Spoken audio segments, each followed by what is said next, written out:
All right. Good morning, everyone. Welcome to the Judicial Proceedings Committee. Today is Friday, February 7th, 2025. We're on voting list number 4. We're going to start off with Senate Bill 12, and that is John.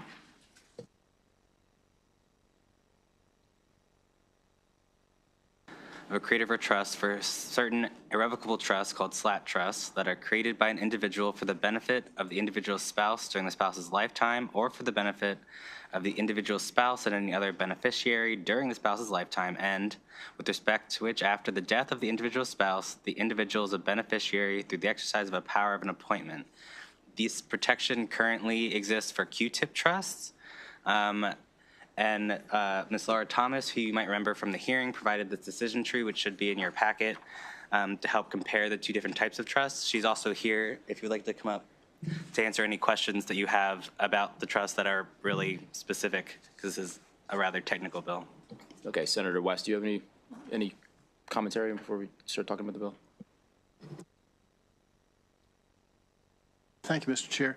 So this is no doubt a complicated bill. It's legislation similar to this has been enacted in 10 states, including Delaware, our next door state. The purpose of the bill is because the federal gift and estate tax exemption, which is currently $14 million, is scheduled to devolve to only $7 million at the end of the year. And so wealthy people want to take advantage of that more generous exemption while they can. So the easy thing for them to do right now is to go to Delaware, to take their business to Delaware, and to get Delaware lawyers to use this legislation, which is in effect in Delaware, to set up Delaware trusts, which will involve bank accounts and trusts and money in Delaware. So the purpose of this is so people with money don't have to go to Delaware. They can do it right here in Maryland and accomplish the same thing. In other words, to use that full $14 million federal estate tax exemption while they can before it disappears at the end of the year. So that's the basis for the statute. And Laura Thomas can explain the details of it if anybody has any questions. How much, not understanding how this works, how much of the state tax is involved in this?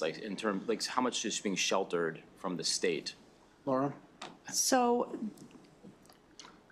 backing up a step, these trusts can already be created in Maryland.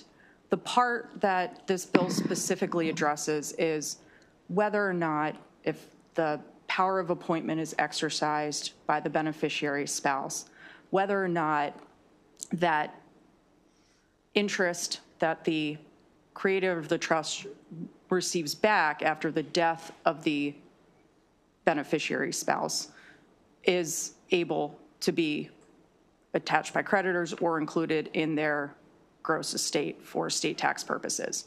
So this bill changes nothing about the fact that if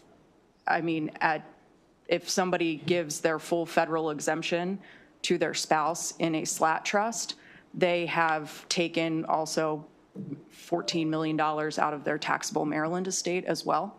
The Maryland estate tax exemption is $5 million. We don't have a gift tax, but this bill doesn't change the fact that they're already doing that. It's really the piece of what happens if the beneficiary spouse passes away first and that interest is given back to them. And if we, right now, we tell our clients we don't know if a creditor can get it. So if they decide to use it, great.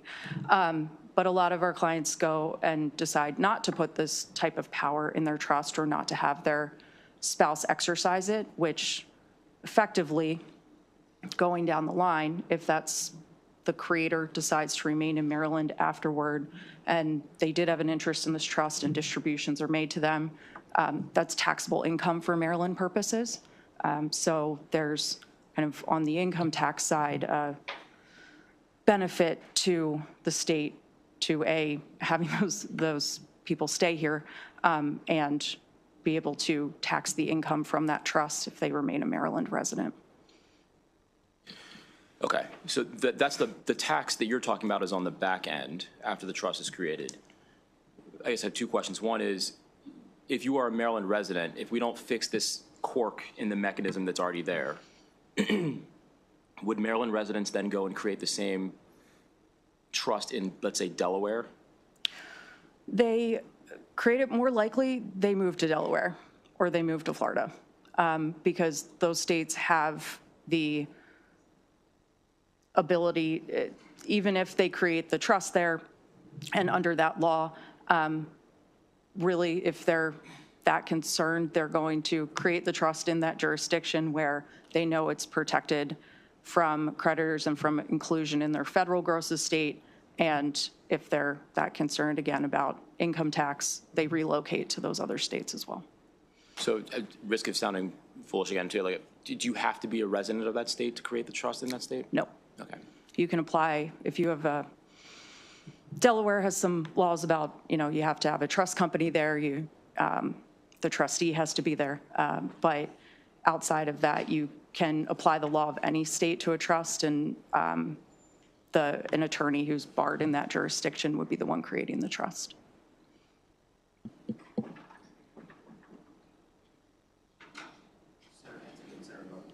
Thank you, Mr. Chairman. I'm trying to understand kind of flesh out the benefit to Maryland. It kind of sounds like either way we lose, that if we establish this and then the person, if they do get the interest back and then they have that money, that the state of Maryland would not be getting it, it wouldn't be taxable in that way. It sounds like if they take this and they set this up in another state, it still wouldn't be taxable that way. So I'm trying to figure out where, and I get your testimony on if the person chooses to stay in the state and they get those distributions and it becomes income, then they would be subject to income tax, but that's kind of a few steps conditional and removed. So if we're just going from the mechanics of the bill, where's the win for Maryland if you are deprived of the taxes because of the mechanism of the bill, or the alternative is you move it to another state and we're still deprived of the taxes? On the estate tax basis, Maryland's deprived of the taxes now. The easiest thing to do is either, this power of appointment isn't exercised by the spouse, which does not cause the trust property to be included in anyone's estate. They've applied their federal gift tax exclusion to it. It remains out of their estate for federal gift and estate tax purposes. And the Maryland estate tax is calculated entirely based off the federal estate tax. So if it's excluded from their federal gross estate, it never comes into consideration in the Maryland gross estate. Then so why do we need this? Because it's only through that exercise of the power of appointment that there's possibly, and it's a maybe because the tax court hasn't ruled on it, that there would be an argument for inclusion in the gross estate. But there's multiple ways that a wealthy individual can avoid that now anyway. So it sounds like it's ambiguous on whether or not it would be included in their estate for estate tax purposes. But what you're saying, if I'm understanding you correct, is that if a person is looking to shelter this money from tax liability, there are a number of avenues that they could take. Is that what I'm hearing? That's correct. In my mind, then that says to me that maybe we don't need the bill. If there's a remedy that exists in existing law and they have multiple avenues to be able to do that creatively, then I struggle on why the bill. Could you help me reconcile that? Why the bill is, it's number one, it keeps those trusts in Maryland, which gives us, especially with higher net worth individuals, it tends to be corporate trustees who do business in Maryland that are serving for those trusts. It keeps a lot of times the property within Maryland from a income tax perspective, from a fiduciary income tax perspective, because the trust pays tax on any income that's not distributed out. And if that trust is primarily administered in Maryland, its income tax situs is Maryland, as well as if those funds, the income is distributed out to a Maryland resident, it is then income taxable to them as well. So that's really the benefit to the state here is keeping the business here and the income tax dollars as well. Because once the trust administration moves out of the state, if there's never any distributions made to a Maryland resident, Maryland has no basically authority to tax anything, any of the income generated by that trust. Have you been able to quantify that? And I ask because we're in a time where the budget deficits that we have been widely reported, and we are going to have to ask Marylanders potentially to do more. And in some cases to do more with less. We're going to make those asks of people. So to have a bill where the mechanics of it helps people who are trying to shelter money so that they don't have tax liabilities, it just seems kind of counter to the other decisions that we're making as policymakers. Mm-hmm. Is there a way to kind of quantify what amount would be a benefit to Maryland versus what amount would be sheltered and not available to the state of Maryland? That would require substantial data from the comptroller's office that I don't have. Sure. And I'm sure there may be a way to quantify it. I don't know if their information on fiduciary income tax returns gets that detailed on what type of trusts are actually filing those returns. And quite frankly, if the estate tax exemption in Maryland goes down to $2 million, there'll be more people utilizing these trusts as well, because they already can. I would be, and I understand that information is not expected of you. That's on us as a committee to do our diligence and circle there. But Mr. Chair, I would be interested in some additional information on what that would mean in dollars and cents. Thank you. Thank you. Yeah, so look, I'm sensing unreadiness of a number of members on the committee right now. So I wanted to give Senator Love an opportunity to ask questions. If not, then we'll do. I know you're here for a couple other bills as well, so we're going to hold Senate Bill 12, and we'll come back. We'll dig in more over the next week. All right, so we'll now move on to Senate Bill 19.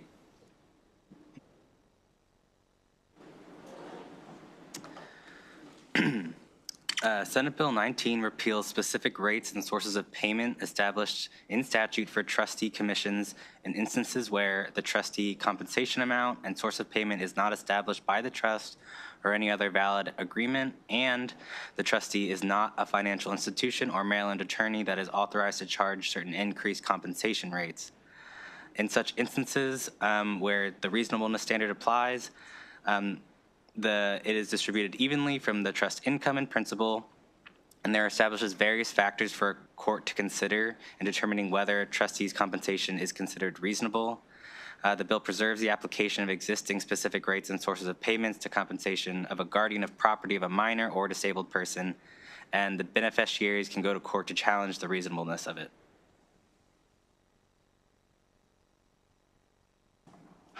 Yes, thank you, Mr. Chair. This bill doesn't change the compensation of guardians at all. It moves the language providing the current compensation to a better section of the code, but it doesn't change the language. It does change, the only compensation it changes is compensation for trustees who are not financial institutions or members of the Maryland Bar. You could have a family member who's the trustee. Currently, if the family member is the trustee, they're governed by old commission standards which frequently don't provide sufficient compensation for the work the trustee does. So this substitutes a reasonable standard that would govern compensation for non-institutions and non-members of the Maryland Bar. And the courts will decide on a case-by-case basis as to whether the compensation is reasonable. And Laura Thomas is here to answer questions about this.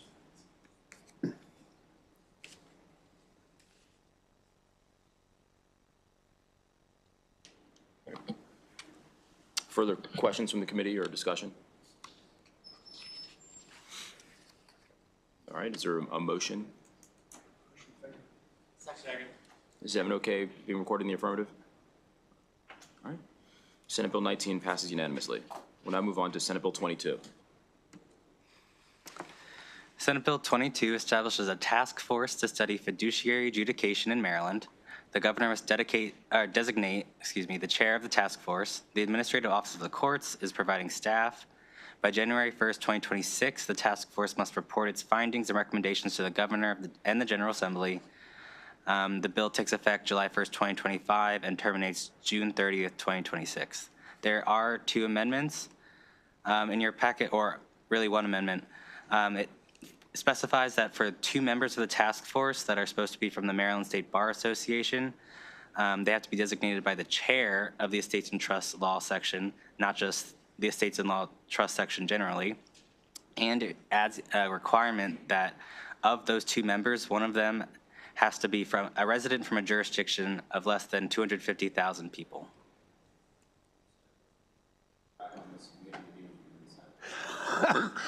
I'll take volunteers. Somebody who's not here, probably. Anthony's on it. All right, so there's been a motion to move the amendments that adopted. Now the bill's before you as amended. Is there a motion for favorable? It's been seconded. Is everyone okay being recorded in the affirmative? Okay, Senate Bill 22 passes unanimously with the amendment. We'll now move on to Senate Bill 32.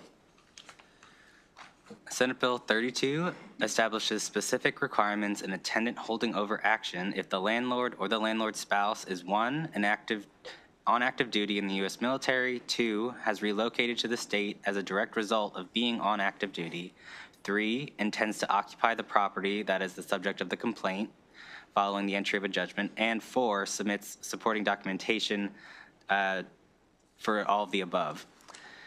In applicable actions under this bill, the district court must order the summons for the tenant, assignee, or subtenant to appear before the court no later than 45 days after the date the landlord makes the complaint to repossess the property.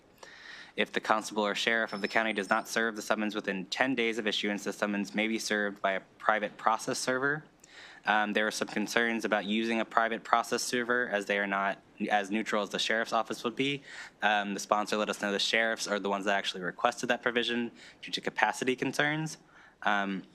We also reached out to the administrative office of the courts to understand how practically they would implement this.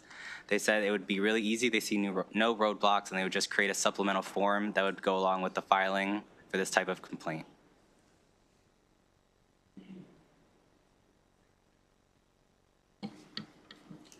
All right. Questions from the committee? I would just ask if we pass this bill just for the floor report, we could have those 2 kind of addendums from the sheriff and from the clerk, just like those notes for the. You don't have to put it in the report, but just something aside for whoever presents the bill. Motions for favorable, seconded. Is everyone okay being recorded in the affirmative? All right. Senate Bill 32 passes unanimously. We'll now move on to Senate Bill 81.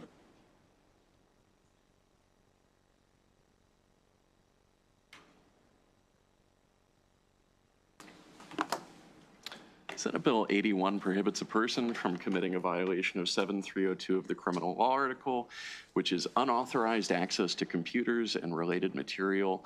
The prohibition would apply in 2 respects. 1, with the intent to interrupt or impair the functioning of a public safety answering point, or 2, a violation that does indeed interrupt or impair the functioning of a public safety answering point. The bill imposes separate penalties depending on essentially whether the defendant was successful. Talk about you might want to just talk about the dialogue that we had about expanding it to all criminal. Right. So we kept it more limited. So there was some discussion about expanding this to all levels of government. I would note that currently there is a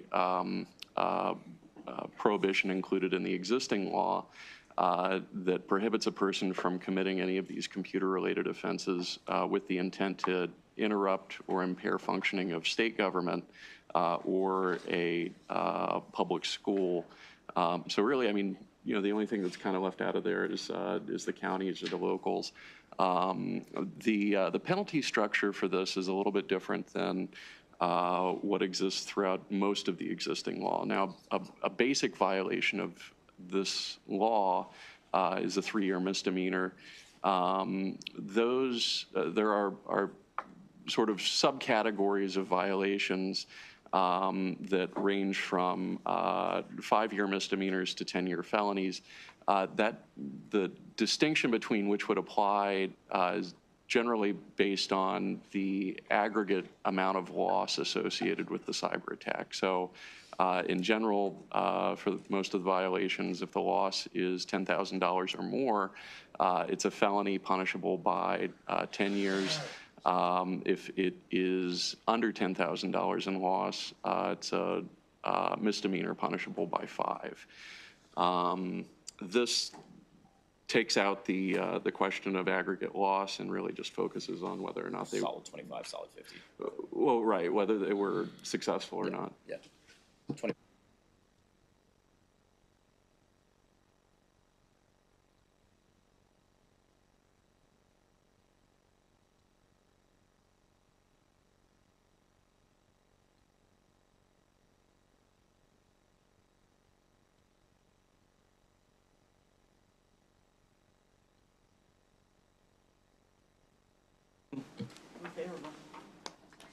All right, there's a motion for favorable.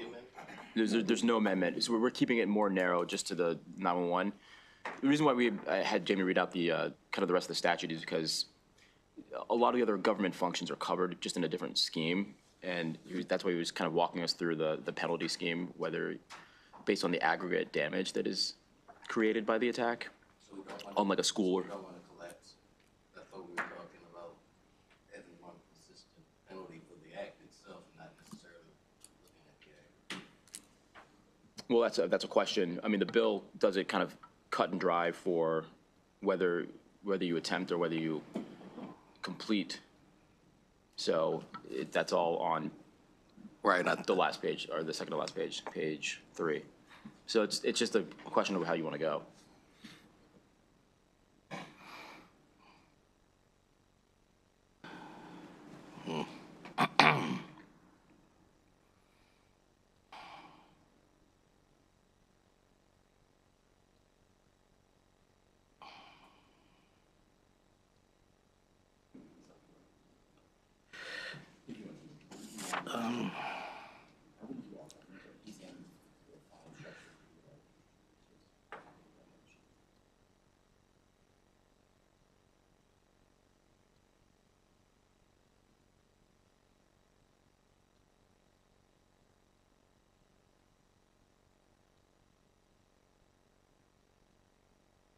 I guess I don't know how you do aggregate. I don't know how you do that for for a 911 call or something. You know, if someone dies or someone breaks their arm or someone's property didn't get. I don't know how you figure that out. That was the discussion. Yeah. And so my suspicion is that you probably do have some difficulty or some ambiguity in how aggregate damage is going to be calculated there, because as the chairman mentioned, you know, if there's a death involved because 911 was impaired, you know, that's not necessarily damage to the public safety answering point. Certainly somebody suffered a loss, you know, associated with it. Just in my mind, it would be sort of questionable how a court or a prosecutor might, you know, sort of calculate those damages. But under that particular scenario, I would assume that there's another law that a prosecutor could use if somebody died because of this particular act. So even if we had one standard penalty that didn't even deal with the aggregate, if somebody dies because of your act, I would assume that you would be prosecuted under some sort of criminal negligence or something as well. So this isn't the only tool that state's attorneys would have to get at you, right? You know, I kind of wonder. I mean, maybe voluntary manslaughter, involuntary manslaughter. I'd kind of have to think about that, you know, with the associated death. There's some attenuation, right, between hacking the system and, you know, somebody passing away because the system was hacked. So I'd kind of have to think about that. Mr. Chair, is it possible to hold this at least till the next voting session, just so that the council and I can just talk a little bit more? Or is there a reason that you're looking to?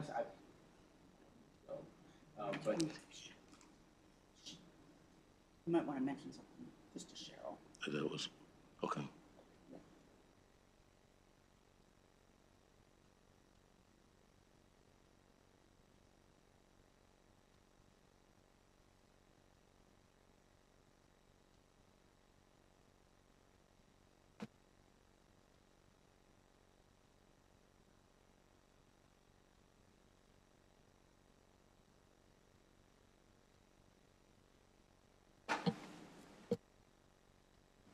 Senate Bill 84 requires the Department of Public Safety and Correctional Services to conduct an annual study on the location of individuals before and after incarceration in a state facility. They must report the results of the study to specified committees by October 1st, 2026, and each October 1st thereafter. Questions from the committee, discussion?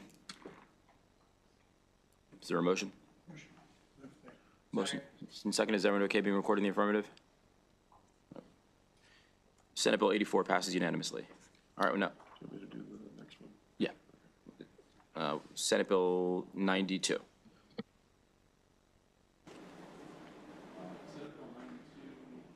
As drafted, adds intentional visual surveillance to areas of which an individual's residence where the individual has a reasonable expectation of privacy. Adds that to the list of acts for which an individual may seek relief by petitioning for a peace order. Also expands available relief under final peace orders to include ordering the respondent to remove or reposition a device being used for visual surveillance, and refrain from further visual surveillance. There is an amendment in your voting packet. This is based on an amendment that initially Mr. Edwards had prepared for the committee at the last voting session. The committee adopted some changes to that amendment at the last voting session, so this reflects what those changes are. Just walking you through it, it changes the bill. If you look to the reprint at page 3 of 3, this makes alterations to the general harassment statute under 3803 of the criminal law article. It adds definitions of residence and visual surveillance.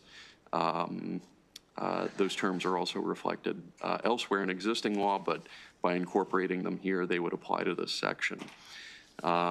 It alters the existing prohibition on harassment, and if I could turn your attention to subsection B, would now provide a person may not follow another in or about a public place, conduct visual surveillance of an area of another's residence where the other has a reasonable expectation of privacy, or maliciously engage in a course of conduct that alarms or seriously annoys another.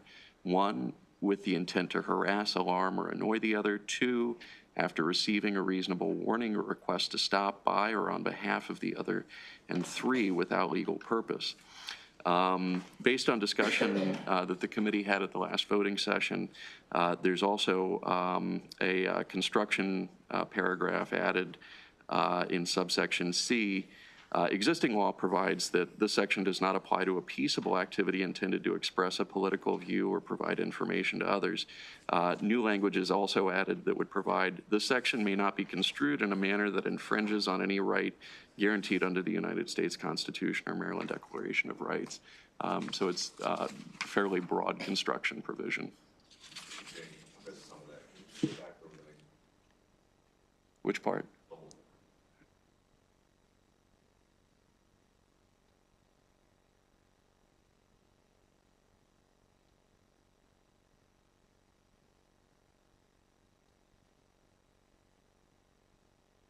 So I'm going to move the amendment, and we can work off of that. All right. Is everyone okay adopting the amendment?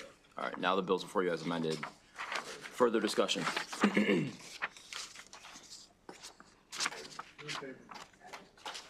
Motions for favorable. Man, this feels good. That's good. That's good. So, all right. Everyone is okay being recorded in the affirmative? Great. Great bill. Senate Bill 92 passes unanimously with the amendment. Now move on to Senate Bill 101. Senate Bill 101 prohibits in Wycomico County a person from standing in a roadway, median, divider, or intersection to solicit money or donations of any kind from the occupant of a vehicle. There is an amendment in your packet. It's number 553726/1. It's from the sponsor. It moves the effective date of the bill up to June 1. Why, just because it's summertime, that's when all this stuff happens? I do not know the rationale behind it.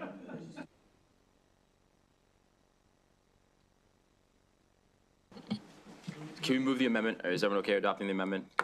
Now the bill's. You actually raised it. I suspect it was just because that's when all this stuff happens. Summertime. She's trying to get them early. All right. Now the bill is before you as amended. Is further discussion? Motions for favorable. It's been seconded. Is everyone okay being recorded in the affirmative? All right. Now we'll go into Senate Bill 144.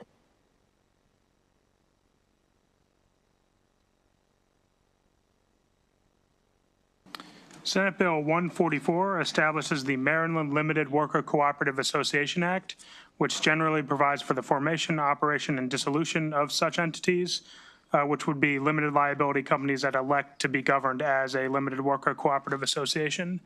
There is an amendment in your packet. It's number 913427/1 from the sponsor. I understand it was suggested by the Insurance Administration, and it just clarifies some of the provisions related to the administration of workers' cooperative, workers' comp insurance for these entities.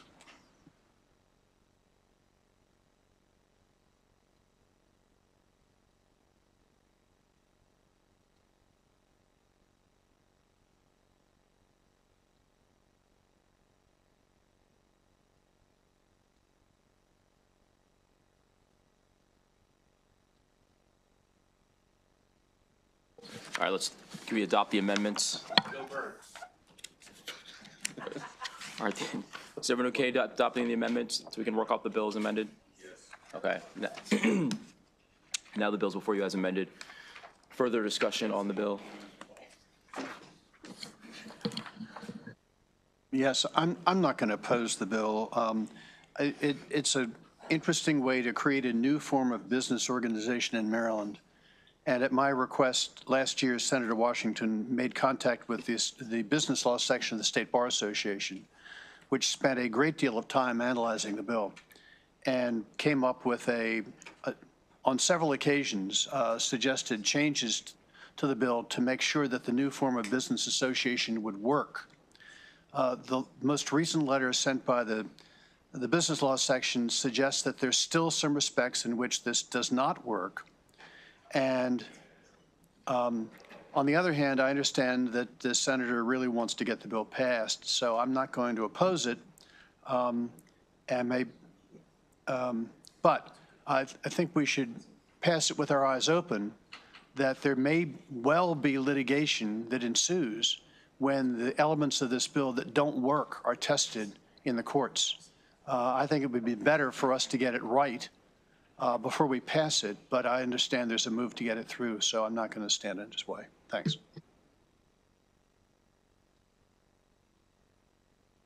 Bills before you as amended. Is a motion for a favorable? Seconded? You okay? All right, and so do we need to do, I think, is everyone okay being reporting the affirmative? Absent Senator West is going to abstain? Yeah. All right. All right, Senate Bill 144 as amended passes. All right, we're going to hold Senate Bill 193, and we're going to go on to Senate Bill 202.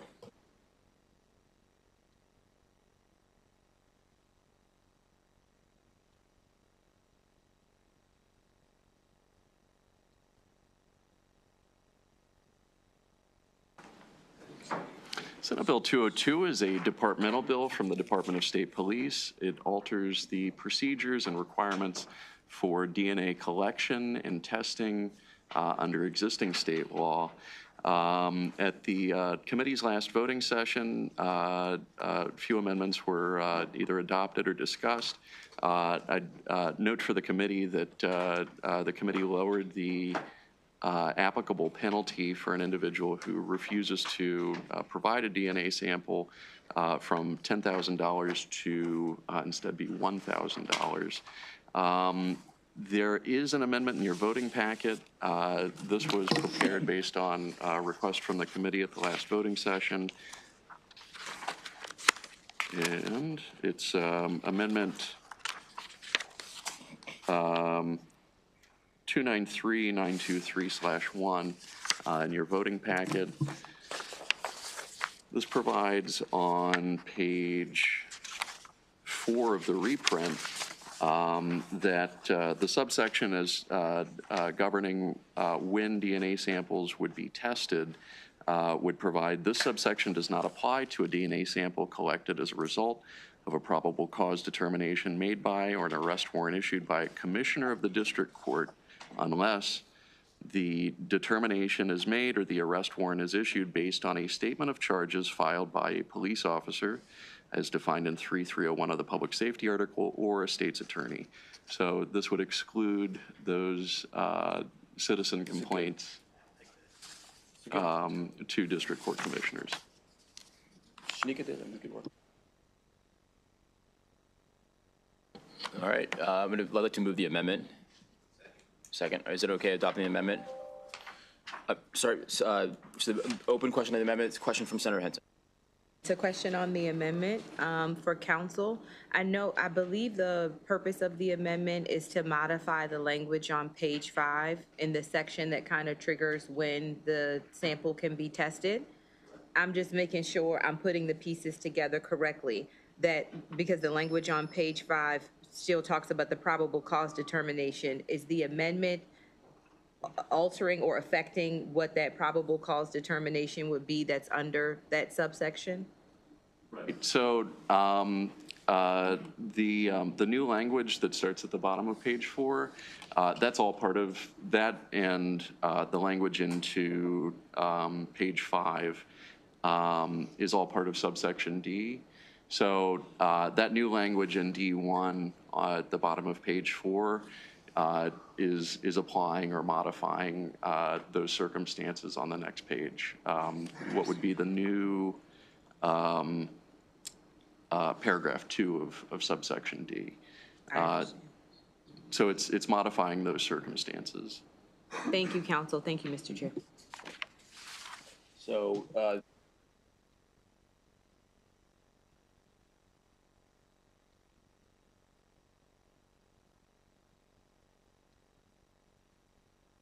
We had changed the penalty on page 6. That's correct, Senator. I apologize. The amendment doesn't show that change, but that is correct. At the committee's last voting session, it was lowered to 1,000. So the final amendment for the committee report would reflect $1,000 instead of 10. Got it. Thank you.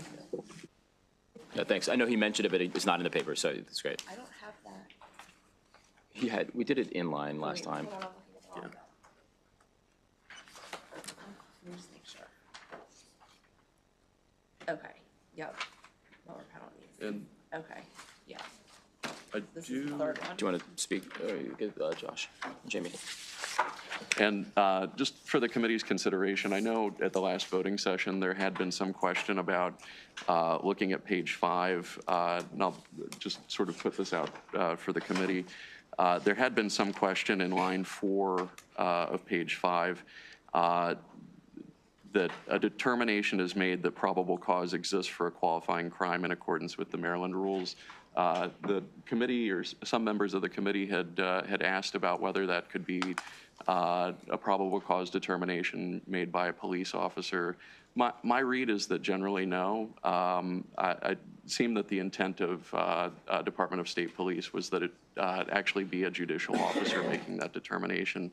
And just sort of on the fly here, just put it for the committee's consideration that if you want to clarify that, we could say by a judge of the circuit or district court or a district court commissioner, just to clarify that.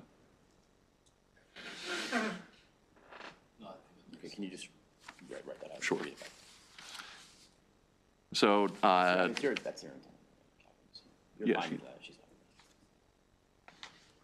fine. I see there,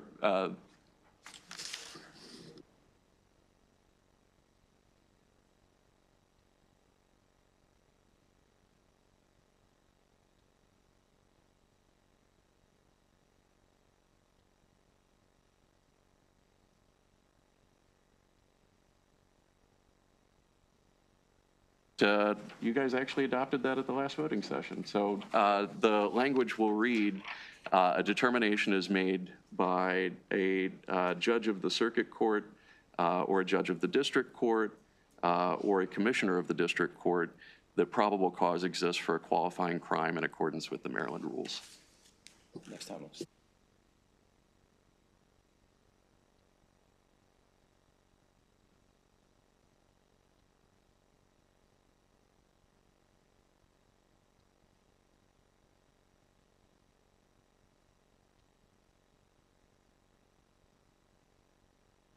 I mean, so now the bill's before you as amended. It's been a motion for favorable. It's been seconded. Is everyone okay being recorded in the affirmative? That was also very good work. All right. Senate Bill 202 with amendments passes unanimously. That was good. All right, we'll now move on to Senate Bill 271.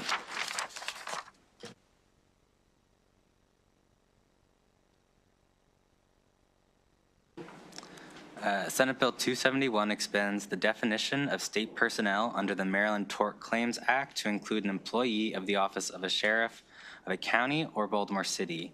This is similar to for staff for state's attorney's offices, liquor boards, and local boards of elections. I know there was some confusion about why sheriffs were included in the Maryland State Tort Claims Act, not the local one. In 1989, this Maryland Court of Appeals, now the Supreme Court of Maryland, held that sheriffs and deputy sheriffs are considered state personnel for the purposes of the Maryland Tort Claims Act. And then subsequently, Chapter 508 of 1990 specified that sheriffs and deputy sheriffs are state personnel for the Maryland Tort Claims Act, but counties can indemnify the state for liability arising out of law enforcement and detention center functions of sheriffs and deputy sheriffs. Those are defined in statute. The definitions are illustrative and not exhaustive. Just if we pass this, then just having another sort of background again, not in the floor report, but maybe just a paragraph in case we get questions about this would be helpful. All right. Motions, okay. Motions for favor. It's been seconded. Is everyone okay being recorded in the affirmative? Excellent. All right, we'll now move on to Senate Bill 273. Senate Bill 273 authorizes a judge to consider whether a military protection order, or MPO, has been issued against a respondent for the same or similar conduct against the same petitioner or the petitioner's employee as applicable, when determining whether there are reasonable grounds to issue a temporary protective order or a temporary peace order as otherwise specified in statute. If a law enforcement officer has probable cause to believe that an individual is in violation of a protective order or peace order and is a service member in violation of an MPO entered in the FBI's NCIC database, the law enforcement officer would be required to notify the law enforcement agency that entered the MPO of the violation. Presumably this would be the military police for the branch that the individual was a service member. Just based on requests from committee members, I had reached out to the judiciary to see whether they would have an issue with reviewing these documents if they were aware of them in these proceedings. Based on that conversation, it seemed like there's already familiarity that they're already seeing these, and the judiciary did not have a position on it.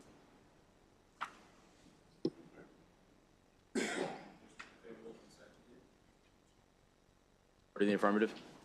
All right. Senate Bill 73 passes unanimously. 273. 273 passes unanimously. Yes, we'll go back to that. Let's go to Senate Bill, let's go 286, and let's keep pushing, and then we'll.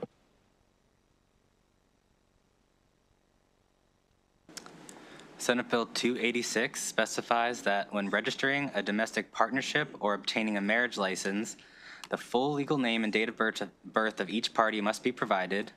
In addition to other requirements under statute, the bill also requires for each domestic partnership registration filed with the Register of Wills, it must include the Social Security number of each party who has one. The Social Security number provided by a party may not be disclosed as part of a public record, the Declaration of Domestic Partnership, except as provided under applicable law for other records of similarity. The impetus comes from under 42 U.S.C. section 66613A. It requires the state to collect Social Security numbers for a variety of licenses, including any applicant for a professional, driver's, occupational, recreational, or marriage license, and any individual who is subject to divorce decree, support order, or paternity determination. And that is to help for finding and administering child support programs. There is federal funding that is attached to this, including TANF funds, the Temporary Assistance for Needy Families funds. Just explain the bill perfectly. There's no need for me to further elaborate. Further discussion? So motion for a favorable. It's been seconded. Is everyone okay being recorded in the affirmative? All right. All right. Senate Bill 286 passes unanimously. We'll now move on to Senate Bill 334. Senate Bill 334 prohibits a person from committing a crime of malicious or fraudulent burning, as that term is defined under the bill, that results in the death of or serious physical injury to a firefighter. A violator is guilty of a felony and subject to imprisonment for up to 10 years. A sentence imposed for a violation of the bill's prohibition may be separate from and consecutive to or concurrent with a sentence imposed for any other crime based on the act establishing a violation. So this could be, sentencing could be combined to run concurrently or consecutively with any other charge related to the essentially arson. I would note that malicious and fraudulent burning means a violation of any one of three statutes, that being malicious burning of personal property in the first degree or malicious burning of property in the second degree. The difference between those is the value of the property being burned, and that's personal property, or burning with intent to defraud, which is essentially insurance fraud. And there are no amendments. Senator. All right. You familiar with the movie Waiting to Exhale? Which movie? Waiting. How you assuming that? So. For a multitude. So, That would have been a good way to do it. one decides to put a match to an expensive car. That person, if found guilty, a judge has the ability to either run, because I'm sure something else would have been in there, to run that sentence consecutively or concurrently, right? No, only if there's a death or Only serious if there's a bodily death. injury. My man, thank you. And the second question that I had, and you may or may not know this, would this, the language in D, that's unique, is that unique language? No, actually, just, I think over the years it's actually become more common language that the General Assembly's used as far as running penalties consecutively or concurrently. That's a fairly common anti-merger provision. So really what we're saying is judges, although you could run this concurrently, we kind of. You're correct. You've opened the door for them to do it consecutively if they choose to. And in terms of data collection And you may, if you don't know, that's fine. Is it recorded how if judges use a consecutive versus a concurrent? I mean, to break it out to see how, and maybe in time, how this might be being used? And that's what I was wondering. Any sort of data, Sentencing Commission have that information? you know, I don't. Both of us, I don't think I know. I'm not sure if the judiciary would be able to provide that, you know, if a request was made. Obviously, you know, the bill doesn't have a reporting requirement in it, but I'd have to ask the judiciary if they'd be capable of breaking that out. Okay, thank you. Or the Sentencing Commission, yeah. Senator Folden. Is this the proper time to I wait until after we vote on it to be added as a co-sponsor? No, do it right now. I'd like to be added as a co-sponsor. Favorable amendment, yeah. Does anyone else want to be on it? Senator Muse. So Folden, Sarah Love. Folden. Muse, Love. Anybody else? Yeah. West. All right, is everyone okay adopting the sponsor amendments? All right, now the bill's before you as amended. Motions for favorable. So is everyone okay being recorded in the affirmative? Favorable with amendment. Favorable with amendment. Senate Bill 334 passes unanimously with amendment. I think I saw waiting for this. I bet you that's the answer is yes on that one. I bet you. Yeah, I saw it. He's got a little G in him, so you know what I'm saying? All right. Senate Bill 347.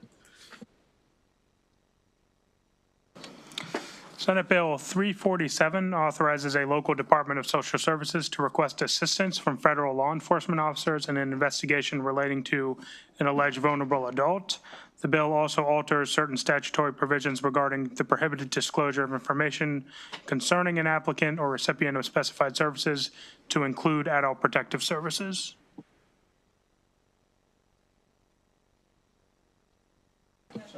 All right, is a motion for favorable has been seconded. Is everyone okay being reported in the affirmative? All right, Senate Bill 347 passes unanimously. Now we'll move on to Senate Bill 348.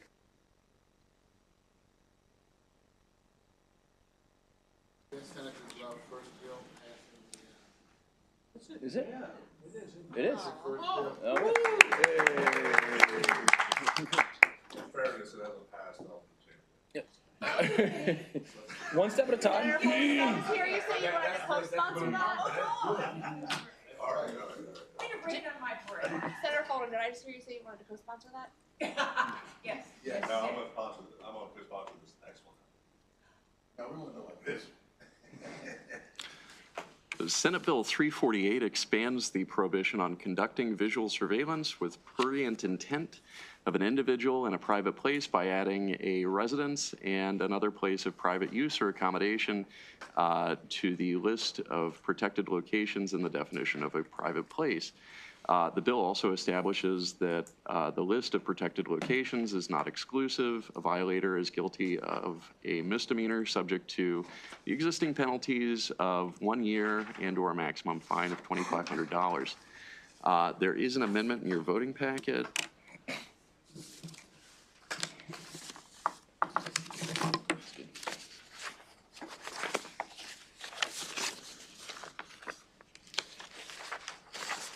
Be towards the end. The amendment strikes the word including on page 2. The word including essentially makes that list illustrative. So this, by taking that out, would confine it to these places, would also retain the adding residence or private place of use or accommodation to that list. But direct the committee's attention to page 3. This alters an existing prohibition under C2 of the existing law.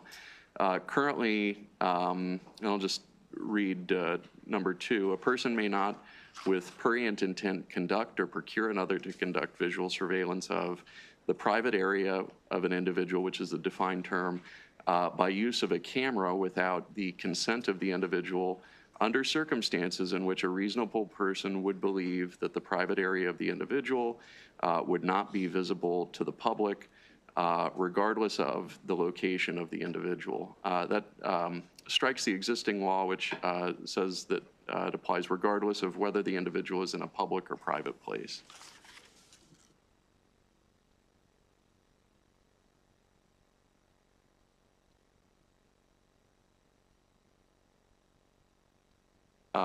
In the bill hearing, was noted that one of the scenarios that they were trying to address was the situation in the bathroom of a residence. Now, I think with the way that the bill's changed, that would apply, the law would apply to that scenario. But through discussions with some of the committee members, the question came up about why wasn't the bathroom eligible for, why wouldn't that qualify under C2? And it sort of seems like there might be a distinction between a public place and a private place. A private place is defined in the bill. So even though the bathroom of a residence doesn't intuitively seem like a public place, it seems like a private place because it's defined in the bill, but it doesn't meet that definition. I think it falls into more of a third category. So this more or less clarifies that C2 would apply regardless of where the individual being filmed is located.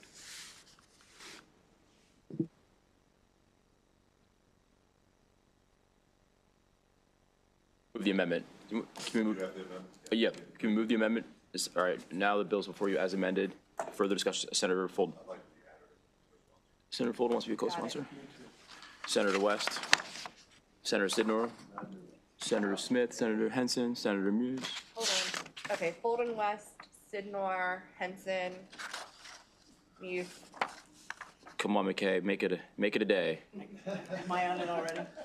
No, you're not. Senator Walsh right here. Senator McKay. All right, everyone present is on the bill. Cool. And McKay. Oh, where did Nick go? He went to the press conference. Oh, that's right. Okay. Yeah. All right, so now the bill's before you as amended. We adopted the sponsor amendments. Motions for a favorable.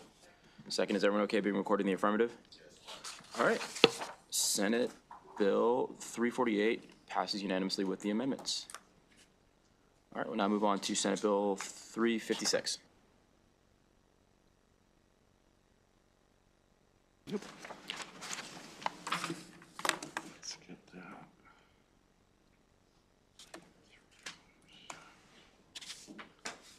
It's in tab here.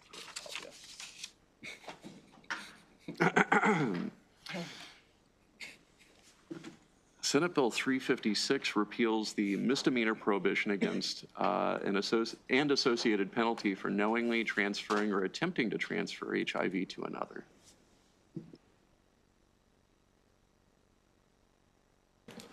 Motion for favorable has been seconded. Do we need a roll? Okay, so, okay.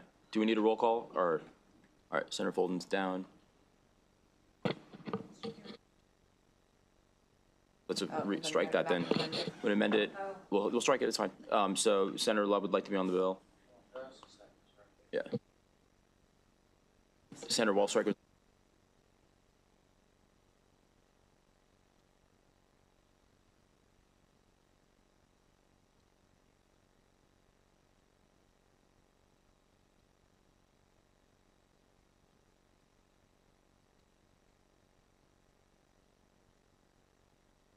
Okay, so the motions, so we've got Walsh-Stryker, Love, and is that what added on? Okay. All right. Now the bills before you as amended. Motions were favorable.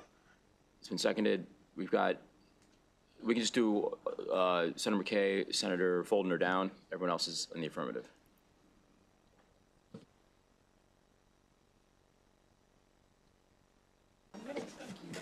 Yeah, I think he's excused.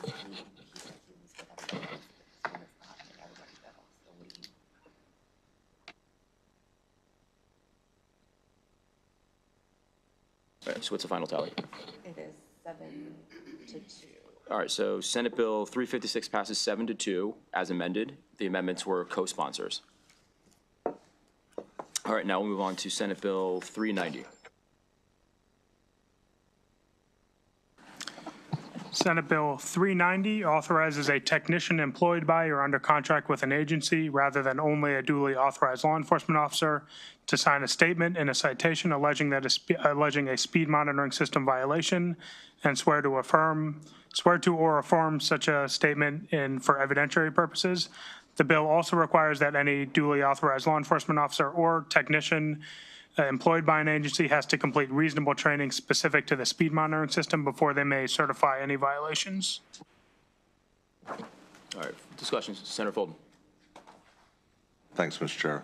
I just wanted, I don't want to make a constitutional case out of this by any means. The term complete reasonable training, is that defined anywhere? Because my concern about that is that depending on what jurisdiction hire somebody. We already have jurisdictions that are going outside the scope of how things are supposed to be handled and hiring agencies that are even outside of their jurisdiction to review these by police officers. So who defines complete reasonable training and what would that be? I mean, is that going to be left open to the interpretation of each agency, each vendor, each municipality that hires them? Yeah, I mean, it is new language that isn't present in any of the other automated enforcement provisions. So that's my concern. We don't have it defined. It's new language. It's not defined anywhere else. We don't have any of the vendors saying what said language would be. We don't have, now, the only reason that this has never been an issue before is because law enforcement has already been through LIDAR, radar, all those certification processes, and then they go through a small little training block, and they understand that coming inside the influence of the beam and how it affects if there's other vehicles there, all these other variables. There's all these other variables in this. The training, we're not even being given and it might be different depending on the provider even. So my concern is there's no standardization of it, and we're opening this up. Again, it goes back to a money grab that these municipalities want to be able to put more cameras out on the road without having law enforcement involved so they can take more money. And that's a big problem. Everybody knows I have a big concern about that. And when we have something this loosely, I won't even say defined because it's not defined. That's concerning. I'll cede you that language it's more elastic and is different because the vendors are going to be different from jurisdiction to jurisdictions. But the technicians in Bill, I don't want to put you on the spot. You can come up since you're here. For the technicians, if you have background on this, like technicians have to go through training as it is.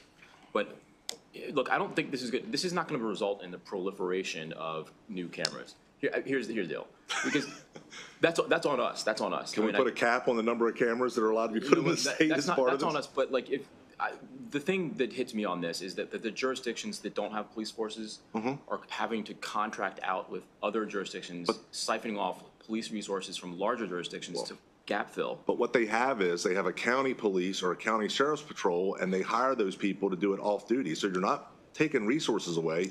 You're actually supplementing their income to be able to review these for these municipalities inside the jurisdiction. Here we're creating a whole new definition in the law that's never been defined.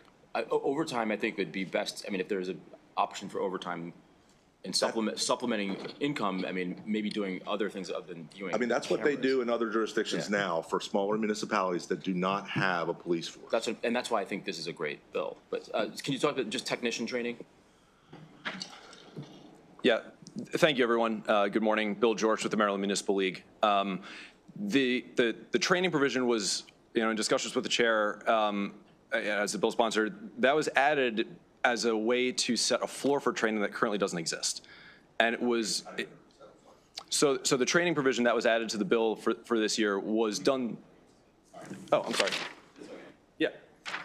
So again, good morning, Bill George with the Maryland Municipal League. The training provision is new and was added in response to the fact that there is currently no standard at all for training for law enforcement in speed cameras or for any automated traffic enforcement device, particularly when it comes to, having a technician is not new to the state. In fact, it precedes speed cameras in red light cameras. So there's currently no training requirement specific to the device and to the computer software that these people are looking at. So we added this to raise the floor, which is currently not there.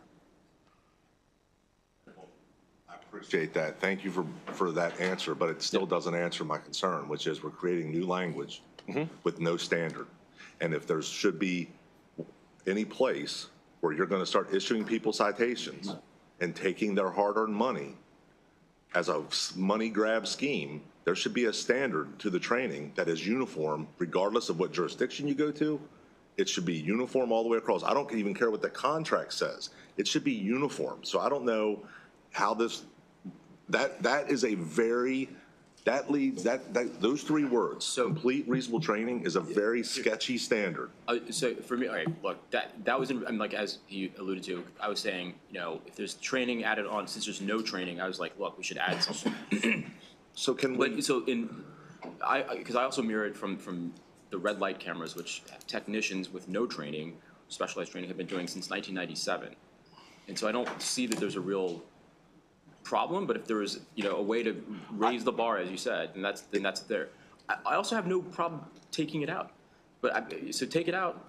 If that's it, then we can take it out, because it's been working. I'm not saying take it out. Successfully in red light cameras without this language. So that's just fine with me too. Yeah, I'm not saying take it out. I'm just saying if we're going to start looking at, this is going to be this is going, contrary to what, I understand what you're saying. I believe this is going to be the camel's nose under the tent, and this is going to explode red light cameras across this, or I'm sorry, speed cameras, to areas other than even areas that are concerning, school zones and those type of things. We're going to start seeing cameras everywhere. We've already seen bills come in and they just want them just because they want them in with no statistical data to support it. With crash or speed data, they just want to be able to put them up in neighborhoods. And then we're starting to see them, we're just going to see this continue to explode. There's got to be, I don't know, can we ask the Police Training Commission if there's a, because LiDAR, they're using, the difference between a red light camera and where you're doing something with LiDAR and radar is a LiDAR radar operator that issues a citation must be able to account and testify about a vehicle coming under the influence of the beam, that they understand the workings of it, that it was calibrated before and after, that it actually is working properly. A red light camera, you're just looking at the camera. Did the car meet the white line before the light turned red? Yes or no? This is different. They have to testify that it was working properly and checked before and after. It has to be tuned, calibrated with the tuning forks. This is a whole different beast than a red light camera. And we're talking about legal language. So this came up a little bit during the hearing, and with your exchange with the mayor, and he said like the civilians actually, so the civilians can go into court, it's in the statute, and kind of testify to the veracity of the ticket, but they can't certify it. So if you want to explain that, because I want to make sure we're clear for the record too. Yeah. So in fact, the person who shows up on behalf of the agency in court is often not the same person that reviewed the footage and issued the citation. And so therein lies my problem. If the person that reviews the video is not the same person that tested the equipment before and after the stop, which is an important element, if you look into vehicle law, for a police officer to be able to issue a moving violation involving LiDAR, they have to testify that it was tested before and after the stop and found to be working properly for every stop. If you don't put that language in there, you lose that case because it shows that you tested it before the stop with the tuning forks. It tested out at whatever the tuning fork megahertz was, and then after the stop, at the end of your shift, you test it again. If it doesn't match up and say that you or that vehicle or that, I'm sorry, that now second test to close out your shift was the same as the first, all those citations are null and void. Now we're having someone that doesn't have the same accountability and won't be the same person coming and testifying, not even installing or testing the equipment before and after the stop. That's a lot of variables to just leave open to complete reasonable training, because you just said the person testifying is not going to be the same person that observed the violation. And apparently, by what you're saying, is that person's not going to be the same person that checked for the equipment to be working before and after the stop every day. Correct, and that's the way it's done now. How's it done? There are different responsibilities set out in the code currently that define who does what in terms of daily calibration checks. Okay. Those that actually Who does the review calibration checks? I don't have the statute in front of me, but it's either the speed camera. Currently, all citations on moving violations are issued by police officers. That's the difference. They can testify to the operations and functionality of LiDAR equipment because they're trained on it for 2 weeks or 2 or 3 weeks, and then they have to have a certain amount of stops under their belt to show that they knew how to operate the equipment properly before and after the stop, before they're even allowed to issue a citation. They have to have a certain amount of stops with warnings before they're able to actually be verified and trusted as a operator to get your full-fledged license to be able to, or certification to issue the citation. So it's not as easy as you're saying. Yes, currently it works that way because a police officer issues it. You're changing the law.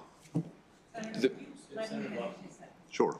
I was going to say that the law enforcement officer's role in issuing a speed camera violation is limited to just behind the computer, right? They're not the ones who do the calibration checks. They're not the ones who do the daily checklist to make sure that the camera is functioning properly. They're not the ones who necessarily go to court to defend the citation. Civilians are involved in this process throughout, except for the portion where the images and the video pop up on the screen and they need to verify all the data. That's all done by the law enforcement officer, right? Not necessarily any of the rest. Okay. And if someone contests that, who goes to court to testify? It is the speed camera operator, who is not necessarily a law enforcement officer, and that is in the current code. That's in the statute. All right, so currently, all right. Motions for a favorable. Second. All right, we'll do a roll call. I'm sorry, I'm not done. I wasn't finished. And now we're in discussion. We can have a discussion beforehand, but the proper procedure under Robert's rules, or under whatever rule you want to have, is there's a motion, there's a second, and then you go to discussion. Discussion or motion. Okay, procedurally thinking, I'm just letting you know, procedurally that is inactive.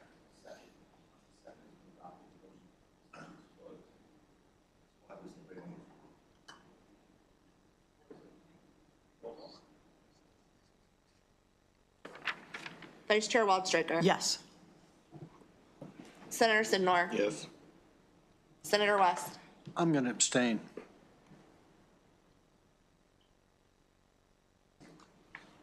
Senator Muse. Yes. Senator Folden. No. Senator Henson. Yes. Senator Love. Yes. Senator McKay. No.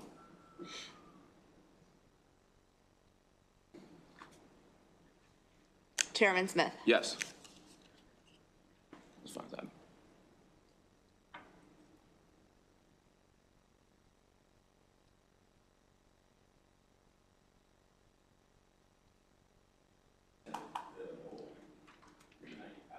Senate Bill 390 passes 6-2.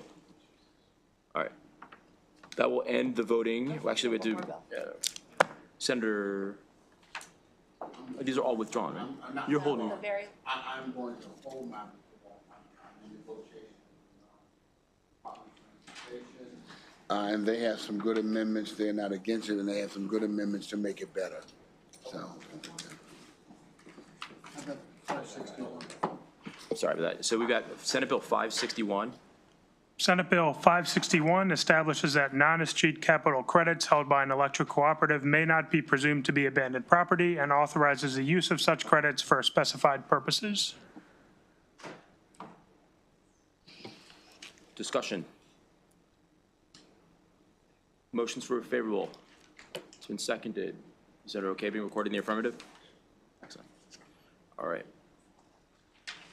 Senate Bill 405, Senate Bill, sorry, 405, Senate Bill 463, and Senate Bill 527 have all been withdrawn by the sponsors, so there's a motion for an unfavorable withdrawn. Second, is everyone okay being recorded in the affirmative? All right. Yes. We haven't gotten out of the voting committee. Is it possible for me to be recorded differently on two of them, or do I, if that's okay? Okay. So Senate Bill 356, I'd like to be recorded as a yay, and Senate Bill 370, recorded as a yay. I'm sorry. Please. And 390.